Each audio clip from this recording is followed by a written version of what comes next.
What's up everyone? Today I want to talk to you all about the Tokyo Game Market. For anyone who doesn't know about this event, it's one of the largest indie board game conventions in the world, held twice a year at Tokyo Big Sight, and I went there to see what cool stuff I could find.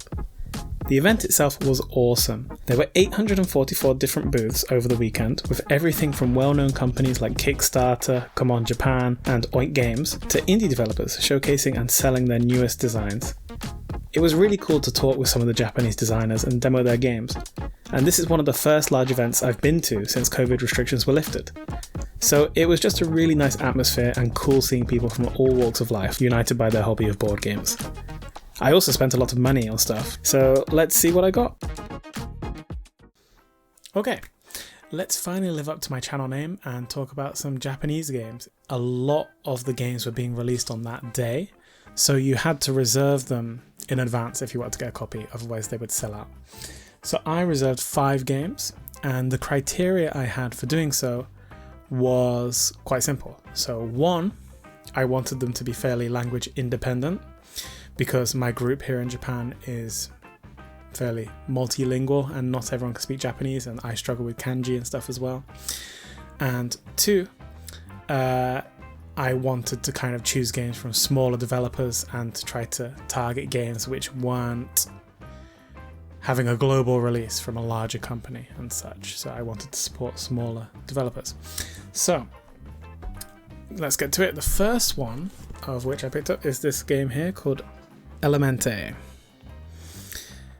So Elemente is from Nezukoubou, and Nezukoubou is these two people, the author and the artist, who I believe are a husband and wife couple. And this is a 1v1 card battler, where the cards are all these beautiful tarot cards. There's 2 phases. First off is the drafting phase, where you've got this kind of ring and you take in turns to pick 2 cards from it. And then there's the battle phase. So in the battle phase, each player plays 1 card face up and 1 support card face down. And then you kind of go 3, 2, 1 reveal, and you add the numbers together, and whoever's got the highest number wins that battle. The winner gets to take the opponent's card, and when you get 5 cards you win. So as you can see, very nice, beautiful, kind of fantastical tarot style art on here. So it's quite simplistic in its gameplay, but there are a few more wrinkles, like see this symbol here with the water droplet, this symbol here is the earth one. If you play any of those cards as a support card, then they have an extra bonus effect, which is making them discard or drawing a card or something like that. Oh yeah, and then one other thing is this cycle here. So each card can only support one other type of card. So wind can only be supported by fire, fire can only be supported by earth, earth can only be supported by water. So that's kind of the guessing game. When your opponent plays a card down, you can kind of guess what type it will be, and kind of maybe just kind of card counting to figure out what kind of potential power their card combination will be. But yeah, that is Elemente. Okay, next up we have Elixirium. Elixirium is from a designer called Giso, and this is a potion making game where 3 to 4 players are playing as the alchemist, the scientist, the wizard, and the senni, which looks like a kind of Chinese physician there. But what you are trying to do is follow these recipe cards, which are face up on the table, and make a row of ingredients that match what's called for on these cards. So you can play the cards face up or face down, depending on if they have the open eye symbol, you play it face up, or the closed eye symbol, you play it face down. There's a few other cards, like this water, that has special effects. But most importantly, one player is secretly the Joker. So the Joker is trying to mess up the potions, and he wins if they get 2 out of 3 wrong, and the team wins if they get 2 out of 3 correct. There's also a bonus round at the end where even if the team loses by not making the potions correctly, they can still win if they guess the traitor correctly. So it seems quite difficult for the traitor. But yeah, I'm excited to play that when I get 3 or 4 people together one time. We have Tricktakers Kings, which is the latest in the Tricktakers series from designer Hiroken. You may recognize this from a Kickstarter a couple of months ago. But this is a trick-taking, obviously, game with a draft phase where you are choosing which set of king, queen, and jack you want. The blue one, the red one, sorry, the other blue one, the first one was white. The green one is my favorite, this frog guy, very cool. Black one, and then these 3 are actually promo cards that they're giving out at the event. So you draft your king, queen, and your jack, and then you draft other variable player characters, or rather not player characters, but cards that you can use the power of in your deck. The art's very adorable on all of them, little woodland creatures. But yeah, it seems like a very high level trick-taking game with lots of like variability and player powers and such. I think a lot of people that have played the Tricktaker series end up saying that it's their favorite trick-taking game, so I'm very excited to try that out. And I'm not sure if you can see this well, but if you look at the cards as well, they are very thick, and it's got like a kind of raised, embossed UV coating on the front. So yeah, very high quality and adorable. Also, the man at the store was very kind to give me an English rulebook as well as a Japanese rulebook, and the point tokens of these cute little cookies.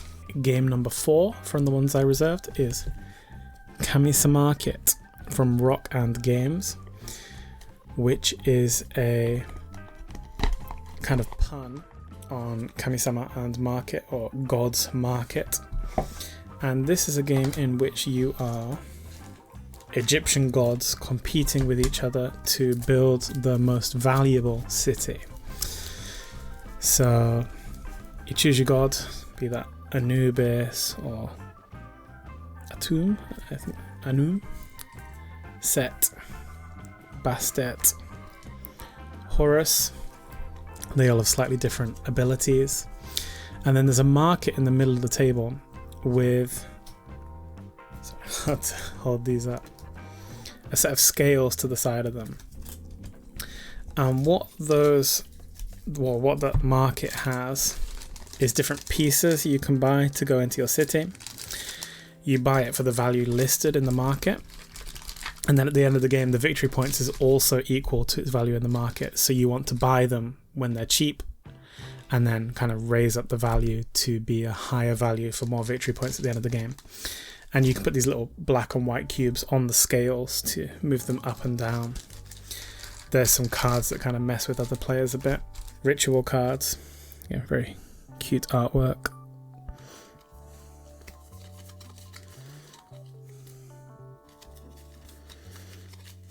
A little more Japanese in this one than some of the others, but I think they're all fairly simple phrases. Yeah, but that's probably the one that I was most excited about, just because I'm a sucker for anything ancient mythology related, like the ongoing Aeon Trespass Odyssey campaign, where I'm probably going to spend all of my money that I've ever made in my life. And the final one I reserved is this one, which is definitely maybe the most interesting one I picked up. This is called Towards Ga'ali. It's a 1-player game, 30 to 300 minutes. And this is based on a roguelike deck builder. Not deck builder. A roguelike dungeon crawler. That's what I'm thinking of. But this is the game board here. It folds out from the book. And I tweeted at the developer of this game, a guy called Mor, the day before the game market, to ask how much Japanese was in this game. And there's none on the cards, but the rulebook is very intimidating because it is 62 pages long. and I might never even get around to reading this, but it was too cool to not get, so I got it anyway, and I would like to learn how to play it. I've got little map tiles, little cubes, and all these tiles themselves actually don't have any text on them, so yeah, maybe when I learn the rules fully I can not have to read it again for a while. Like I said, there's no translations on Board Game Geek or anything for any of these, so if I do end up making a translation, I'll have to upload it myself maybe. Okay, that's it for all the games that I reserved ahead of time. Then there are a few here that I picked up just because I saw them at the event and they look cool. First one here is星の契り, which is Starry Swear, or like Promise of the Stars, by Smart 500 Games. And this company made a whole bunch of these games, little black boxes, and they were 500 yen each. They had like 20 on sale there, and this one had the nice art, so I picked this one. But yeah, definitely one to look out for if you're looking for cheap Japanese games. But this is a game based on Tanabata, the Star Festival, where you are helping Hikoboshi and Orihime, the two star-crossed lovers, return to their star systems after their yearly meeting. And the way that works is they start on this card in the center, and you are trying to help them get back to their systems by playing these route cards. So it's kind of like Tsuro, you know, the game where they follow along the path, except you have 6 stars and you're working together with the other player. It's a 2-player cooperative game. And the problem is that you have to play all the cards face down and they're not revealed until the end of the game. So you kind of have to communicate with your partner about, this star's going up here, this star's going up here. Can you play one that makes it go like that? And if you mess it up too much, then the stars just go flying off in random directions at the end of the game. So yeah, cute game for couples. I played it with my girlfriend once and we had a decent time. We lost horribly, but oh well. Next, we have Bungu Squad. So Bungu is Japanese for stationary. But this game is kind of a pun again, where it's using the kanji for Bungu to mean kind of like tools of war or martial arts weapons. And what Bungu Squad is it's just crazy noughts and crosses. So in this pack, you actually only get the rulebook and then some sheets of paper and a kind of playmat of sorts.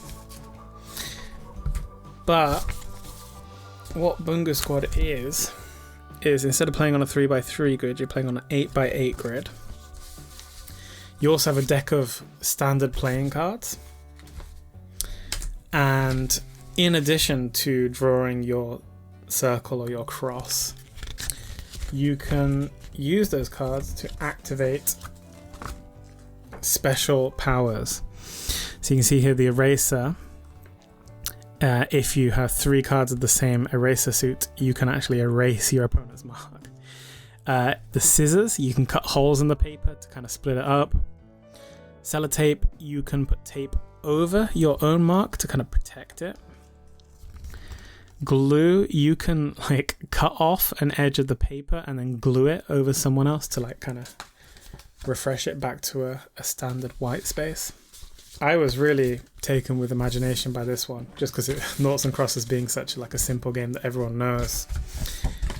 You don't get much in the pack, but I think this is actually one that you guys could also pick up if you go to their website. I'll link all the developers and the game's websites in the description down below. But I think you can just buy a PDF and play it yourself. It was only 500 yen, so might bring this into my school and play with my kids sometime, because it would be one that's simple enough for them to understand. And then the other one I picked up that I was kind of pleasantly surprised by is Chainsawman 9 tiles, which is just 9 tiles. There's a bunch of different varieties of them. But it's kind of like a party dexterity game. Very quick, very easy. You're just trying to match the pattern. But I bought it because it's Chainsawman, and I buy everything that is related to Chainsawman. And it's all got these scenes from the anime on it. Probably nothing home to write home about, but I just like Chainsawman. Some accoutrements that came up. So I bought these dice made of leather, not wood, so hopefully they're well balanced enough. I'm using them in my City of Mist campaign at the minute, but they feel very, very nice and seem high quality. There is this pin badge, which I got from the Kickstarter store, and they were actually giving out this free game called Blow My Mind, which is a set of 20 cards, but I think they only give you the first 5 or 6 of them. The rest you had to find by going around the other stalls. That seems like a little party game. I think it's a good way of getting people to explore the event. Pin badge from a game called Give Me Treasure, which one of my friends bought. Stickers. This is a sheet meant to track your plays of games. So you write the game name, you write the date, you write how long it took, you write like how difficult you found it, and it's got this like JoJo style stand power spider graph here that you can put in. I don't know how heavy the game was, how easy it was to understand the rules, how you'd rank the design, the illustrations. And actually, there's a QR code on this if any of you want to try this out for yourself. And then finally, not a Japanese game, but probably the thing I'm most happy I found is this copy of Bullet Star, which was at a second-hand shop which was running a stall in the convention center. But yeah, a Japanese copy of Bullet Star. I've not been able to find it anywhere else, and I've been looking for it for a long time, so very excited to play that. Okay, that's about it for today. If you would like to know any more about any of the games I bought, like a more in-detailed review, just let me know in the comments. Any questions about the event itself, I can answer in the comments down below as well. I'll link to, again, all the designers where you can get these games, maybe if they're PDFs or online, in the description below. And yeah, I'll catch you again next time. Thank you.